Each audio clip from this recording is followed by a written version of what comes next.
Good morning.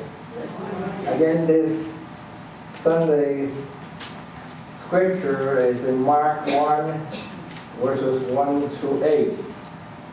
Now, for many of you, when you read this passage, the first impression that you get is, hey, this guy called John is a crazy guy. I mean, he wear clothes of camel's hair and eat locusts and wild honey, right?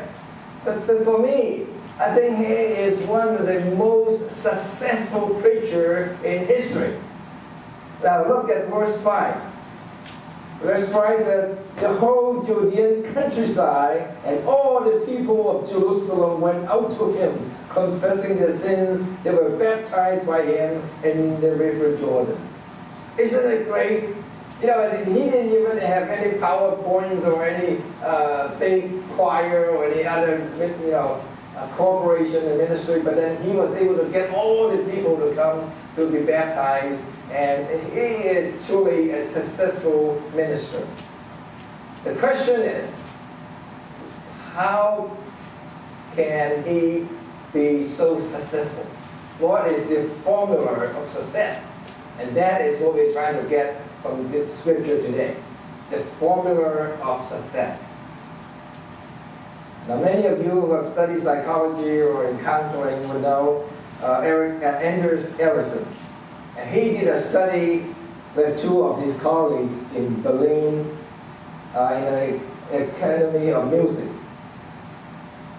And with the help of the professors, they kind of divide the school's violin students into three groups. The first group will be those who have the possibility to become a world-renowned soloist. And the second group will be those who are just very good. They may be playing in the orchestra, but they not become the first chair or soloist. The third group will be those who will never be a performer, but just go to the academy to learn to be a teacher, a music teacher, So they all ask the same question. How many hours have you practiced violin since you picked up the violin until now? Now, surprisingly, they all start at about the age of 5. And in the first few years, they all practice 2 to 3 hours a week. But then the students when they were around the age of 8, the real difference started to emerge. The students who would end up the best violinists in the world, they began to practice 6 hours per week by age 9, and then 8 hours per week by age 12, and then 16 hours per week by age 14. And by age 20, they were practicing over 30 hours per week, purposefully and single-mindedly playing to excel. Now, add it all up, the elite students have practiced 10,000 hours by the time they were asked that question. 10,000 hours. And compared with the second group, they were just good. They would have practiced 8,000 hours. The third group, those merely just want to be a music teacher, 4,000 hours. And then they also find out there's nobody who are very talented and will be so easily for them to flow to the top without the 10,000 hours of practice. And on the other hand, those who have practiced 10,000 hours will never fail to become a successful violinist. So the conclusion is, it's not the talent, but the hard work, the foundation that they were building. Another psychologist, Michael Howe, studied Mozart. We all know Mozart is a prodigy, and we all think he's very talented. But he said, if you really listen to his concertos and analyze it in a mature composer's standard, his early years, early concertos were just so-so. While his early compositions were recorded by his father, so his father probably improved it a little bit for him. But later on, his concertos are merely just a rearrangement of other composers. The real authentic masterpiece was the Concerto No. 9. And that he composed it when he was 21 years old. By then, he would have composed about 10 years. So it's 10 years of hard work. Finally, he got a real great masterpiece.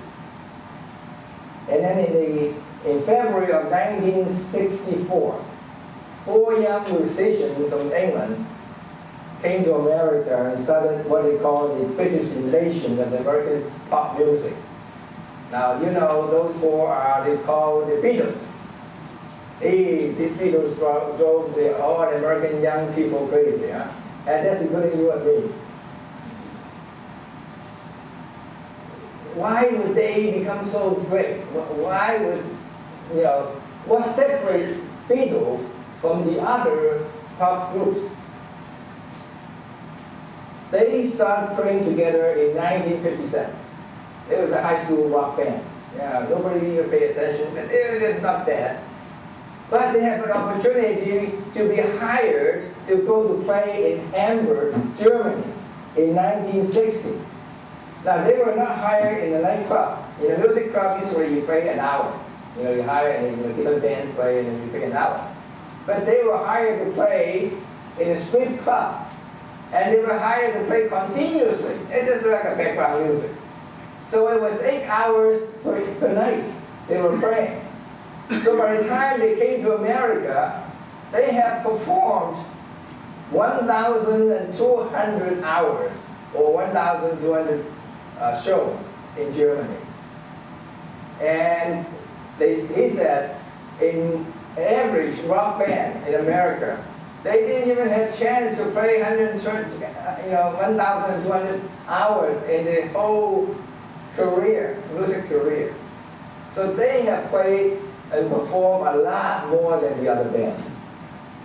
Now in 1971, the U of Michigan opened a state-of-the-art mainframe computer. And they have a computer center at that time was really great. In those days, they were still using the card punching machine for programming. Some of you still remember those cards, right? And there was a young man called Bill Joy, happened to be the freshman of the University of Michigan. And he got hooked in computing, programming. And he really got to it day and night and doing the computering. And he graduated from U of Michigan. He came to UC Berkeley for his PhD. At that time, the computer has improved a little bit, and he was able to access the computer mainframe from his house using a terminal. And then he even put more time programming. By the time he got his PhD, he said he had put in together 10,000 hours. And then he came out and he co-founded the Sun Micro, what's that? The Sun Micro system, right? And that was the success of Joy, Bill Joy. Now you say, okay.